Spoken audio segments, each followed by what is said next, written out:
Hello and welcome in everyone to SNS Bills Talk. I am Lawrence Foster along with Dr. D. Corey Dungan coming at you live on this Sunday, March 16th. The first wave of free agency is pretty much in the books.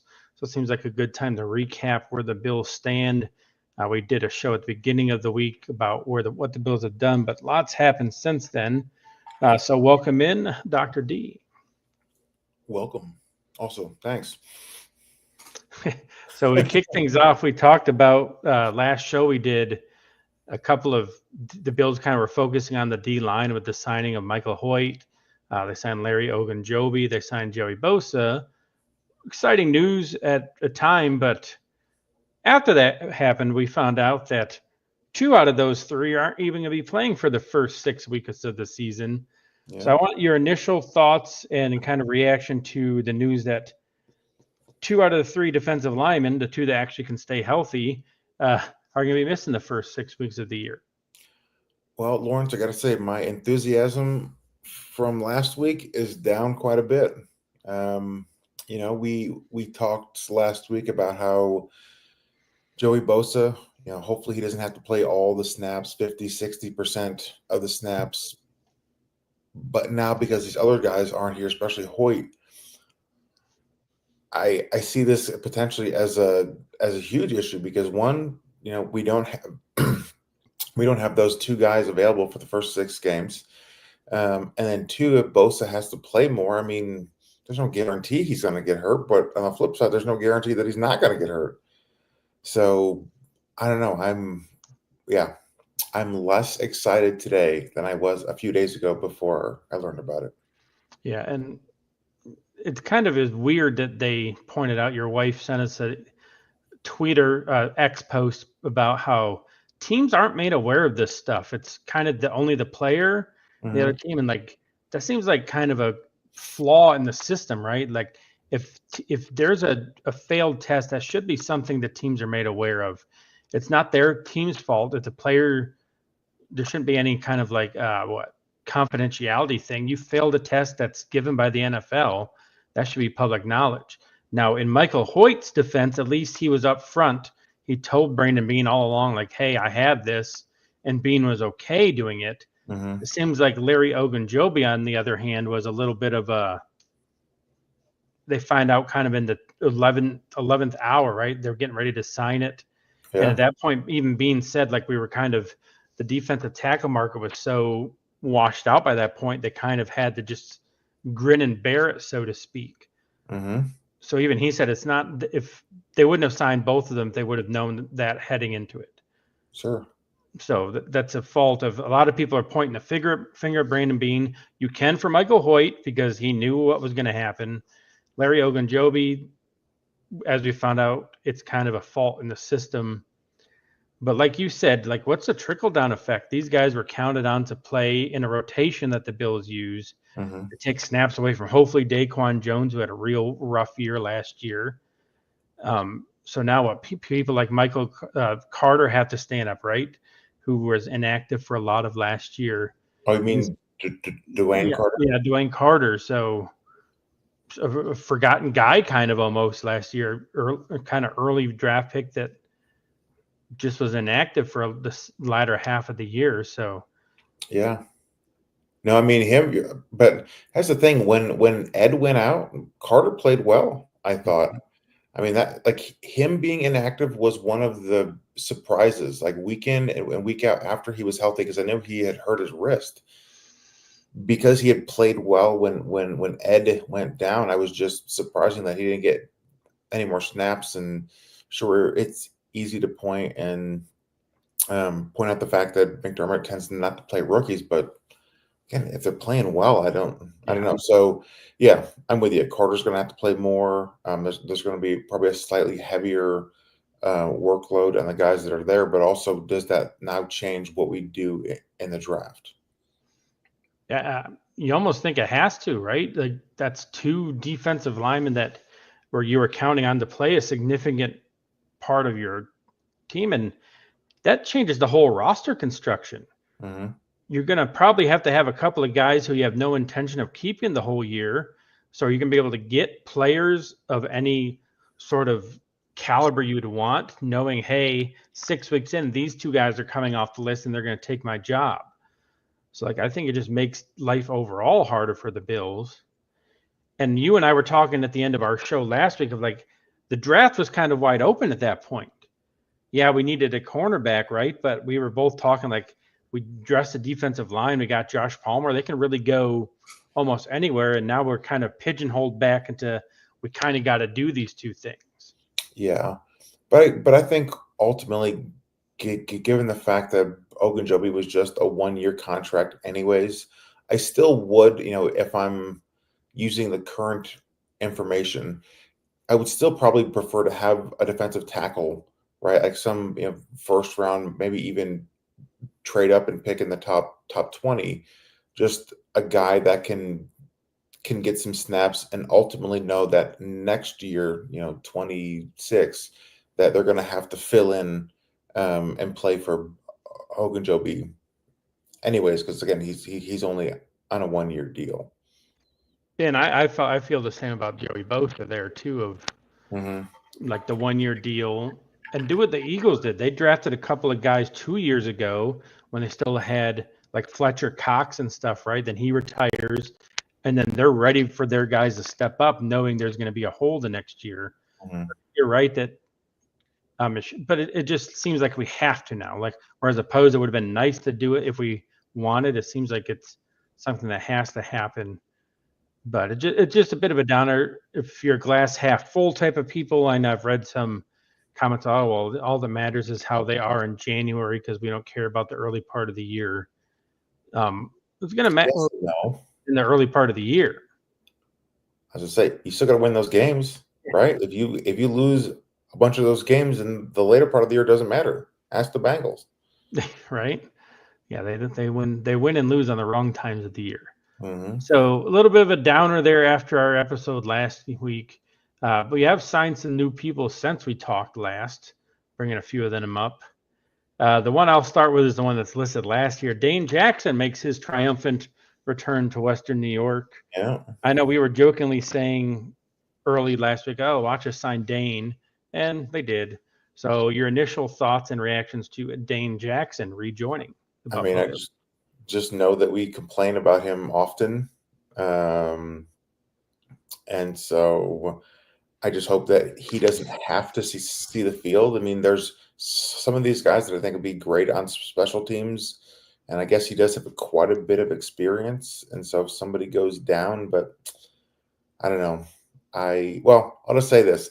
In the playoffs, I would have rather had Dane Jackson out there than Kaiir Elam. And that's a couple of Bills reporters were saying, like, having to raise the floor at positions, and they said raising the floor from Kaiir Elam, it's not a big step, but it's a step up with Dane Jackson. That's their argument of he raised the floor of that position now, as opposed to what you had Kaiir. Dane, like you said, has starting experience. He knows the Bills system as well as anybody can. Sure. But this is a position I hope the Bills address in a big way still.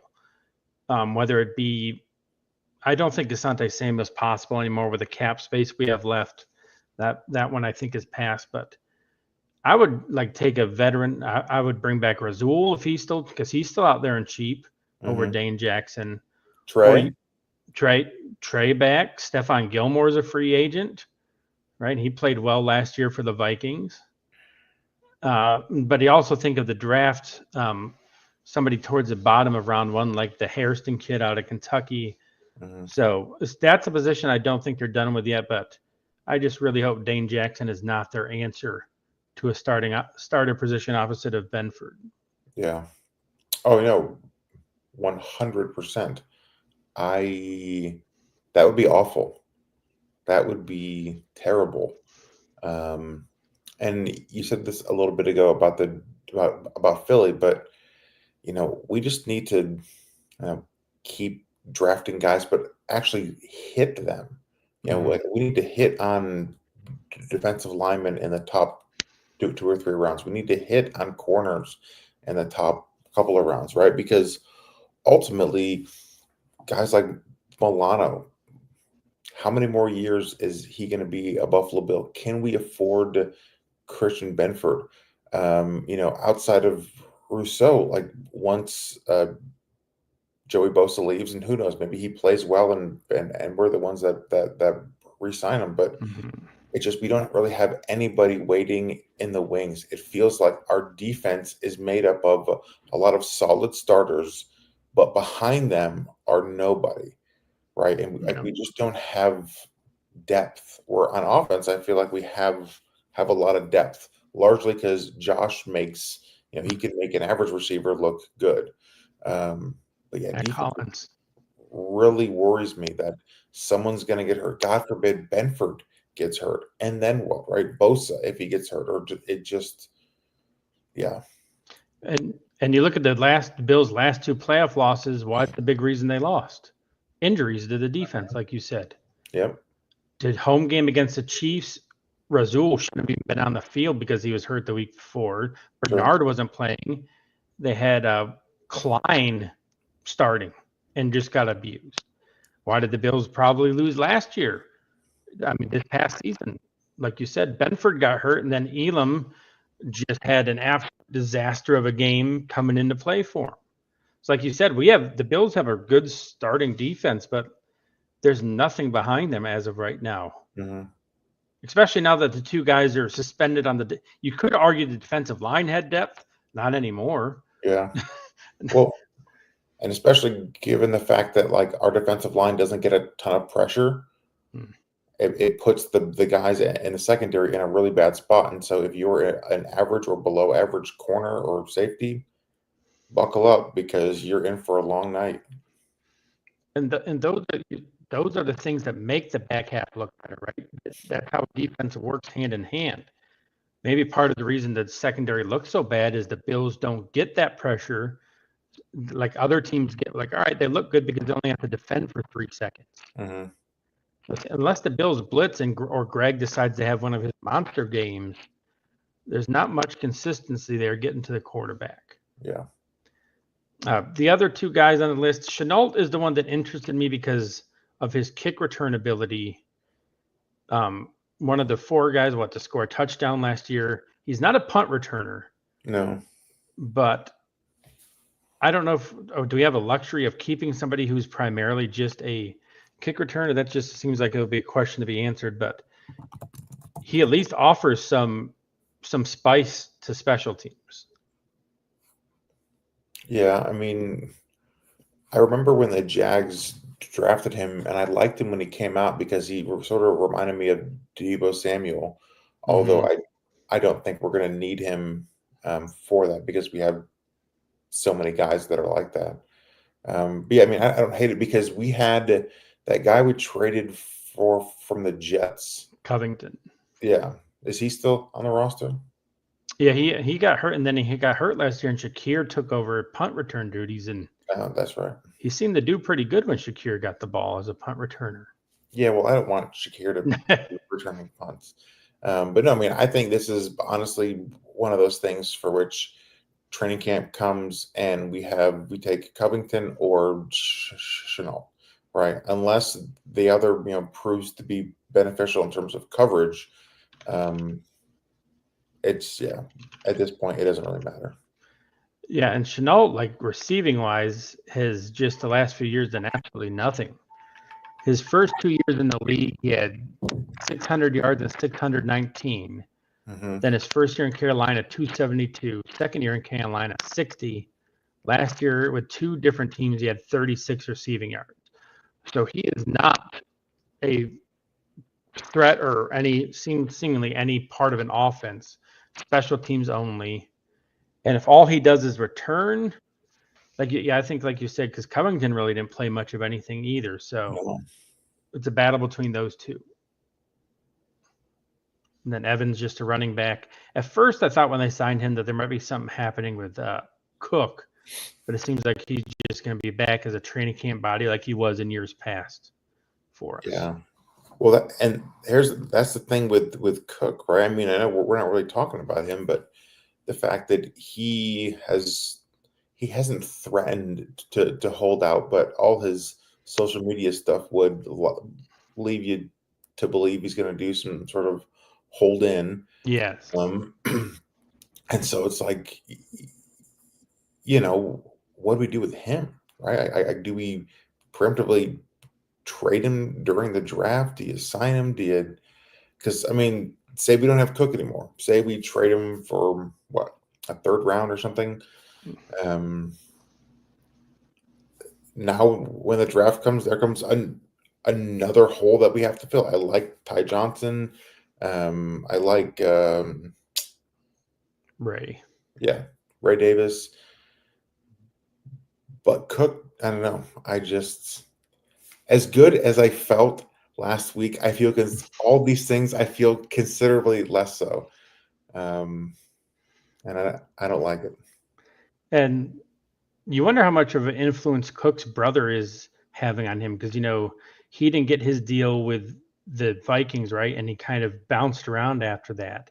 Mm-hmm. So it's like, is he in his brother's ear kind of going like, hey, get your bag now while you just had this historic season for the Bills touchdown wise? I got to feel like there's something there. And he saw what happened to his brother. Sure. Like he just fell off a face of a cliff. So at that position, that's one of the positions I kind of get the players being like, give me what I can get while I can, because once it's gone, like that, everyone thought after last year, like with Barkley, Nixon, Aaron Jones, and all those big, like the market fell back again this year. Like pretty much no running backs are getting paid. Yeah. So I kind of get where Cook is coming from, of like his stock is never going to be higher than it is right now. Yeah. No, I mean, I'm with you. I completely understand where he's at, but it comes down to, because ultimately, I've thought about this. It's like, as a player, what would I want, right? Would I want 15 million a year for 3 years, essentially knowing as a running back, like that's the last time you're going to get paid? Or do you take the same money and you spread it out over 5 or 6 years, right? Because guys like Derrick Henry, we're never going to see those guys again. Mm-hmm. We're never going to see it again, because they take these, and as you said, I don't blame them, but they take these large money, short term, 2-3 year deals. They get their money and then they're done. And so by the time they're 27, 28, just like with Cook's brother, they're essentially out of the league. He's not out of the league, but like he's not playing anymore. But it was just 2 years ago that he had, 1,500 yards and like a whole bunch of touchdowns. And so because these guys, like their careers are essentially done by 27, 28, are we ever going to see a 10,000 yard back again? Like after Henry? I mean, Saquon's going to need a couple more solid years. But guys like Saquon, McCaffrey, Henry, it's going to be rare, I think. If it's going to beat that, it's going to be somebody who just hangs around. Like Cook only played on 50% of the years and got just over 1,000. So if somebody can do that and just be like, okay, that wise, but like, yeah, there's not going to be a bell cow back anymore.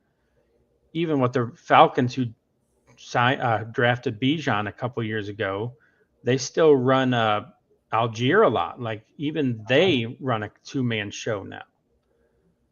So yeah, I think you're right. It's like, I don't think the league will ever spin back to that. But like Ainsley in our chat posted, it does help that our O-line is one of the tops in the league. A lot of people are questioning whether a couple years ago Spencer Brown was ever going to be what we thought he would. He bounced back after his injuries to have 2 great years. Mm-hmm. McGovern switching to center. We didn't know how that was going to go after Mitch Morse left. All Pro Bowl, kind of borderline all pro year for him. O'Cyrus Torrence gets no love as a second-year guy, but all he's done is just play every game and build up reps every time. So, yeah, the Bills O-line is, other than Josh, I think the biggest strength of this team. Yeah. So, going through that, where do you see the Bills needing to still address with the remainder of free agency and then the draft? I mean, I think we already said it, right? They need to go and do something with the interior of the defensive line. I'm still not content. Actually, I think that's the number 2 issue. the number one issue is in the secondary. We need another corner because again, Benford is going to be really expensive. We'll likely resign him, but who knows? Opposite of him, who do we have? Taron Johnson, although he's one of the best slot corners, he's not getting any younger. Mm-hmm. And so if I don't want to have to plan for life after Taron when we have to do it, right? Draft a guy now. So I think corner is number one. Defensive line is number two. And barring what happens with Cook, well, screw it. I don't want to draft a running back in the top 2 rounds, right? Like if we have those 3 picks in the top 2 rounds, I'd like to go defensive tackle, corner, and defensive end. Yeah, and I would be okay double dipping as well, at least in one of those positions. I'm thinking cornerback is a good double dip right now because outside of Benford, like who do we even trust as a boundary cornerback? Mm-hmm. We're gonna put Ingram out there and trust that he's gonna make plays? No. Although, and again, that was, I remember that crazy game that Ingram had, and then he gets no snaps. Yeah. Was he hurt for the playoff game? No, we were wondering, like, why is he not going in and seeing what he can do better than Elam? No, it just, sometimes coaching, it doesn't make any sense to me. Of just, Elam has had no good games, really. Like Ingram, at least, he got some play time and he looked okay. So it's just, can he really be that worse? And if he is, then he definitely should be on the roster. Yeah, that's a good point. Like, if he can't play better than what Elam played in that playoff game, why is he even on the team? Like you say, make it make sense. Make it make sense. But I also think if we go beyond that, wide receiver is still kind of a sneaky need to me. I think getting a speed guy would be really helpful to the Bills offense. Just to have a threat, right? Of like somebody who can just, everybody's so worried about the middle and intermediate stuff with Josh in this offense. Just have one guy who can just take the top off and just chuck it to him once a quarter. So the defense has to keep that in mind and just make sure Josh is under pressure. Don't let it be a clean pocket. Otherwise it's not going to be completed. Which is insane. He's a terrible clean pocket deep pass thrower. But if someone's in his face about to get smacked, he's perfect. Yeah, it makes no sense. That makes zero sense. Make it make sense. Matthew Golden, I would, he's a guy that I would really like to have.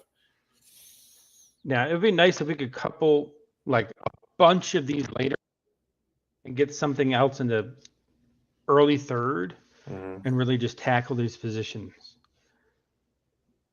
But it's just, like you said, I was pretty happy a week ago. At this point, I'm still I'm very questionable what's going to happen. But at the same time, we were a field goal away from beating the Chiefs. I'm going to say Joey Bosa is better than Von Miller. And I don't know, the Bills haven't lost much else. I mean, Rasul would be the only thing that's a sheer loss. Mm-hmm. So I think we're at least where we are. And if you look at what the other big-time teams in the AFC is, Baltimore has done nothing other than keep running Stanley. Right. DeAndre Hopkins was a signing, but he's not worth anything at this point. The Chiefs have only they brought back Juju. They traded Joe Thuney, so I think their offensive line got worse. Same. And they lost a couple of guys in the secondary. Yeah, so I mean, as much as I think the Bills are just about where they were last, and it seems like the other guys are either standing pat like we are or taking a step or two back. Yeah. So the Bengals though are the ones that what's going to happen with their big three? Everyone's saying that the 2 receivers are going to sign, but the offense wasn't the problem, and they haven't done anything, and they still, to this day, they still cannot protect Joe Burrow. That is the one thing that I don't get it whatsoever. It's been probably this is his 5th year or 6th year. They still cannot protect Joe Burrow. They did re-sign Cody Ford, so they're committed to protecting him. Yeah, they are. But that's going to wrap it up for us here. We are quick and precise here at SNS Bills Talk on our YouTube page. You can always check us out. We'll be generally weekly for at least a little bit like this, talking Bills talk. We got the draft coming up. So we're starting to look more hot and heavy at positions of need and specific players heading into it. At some point, we're going to try to talk Mrs. Dungan to come on and join the show with us. She's always in our group chats talking Bills. You see her in our chat here. The defense is great until playoffs. Yes, they suck in the playoffs. But thanks, everyone, for joining us. For Dr. D, I am Lawrence Foster. And in the words of Josh Allen, we close everything out with Go Bills.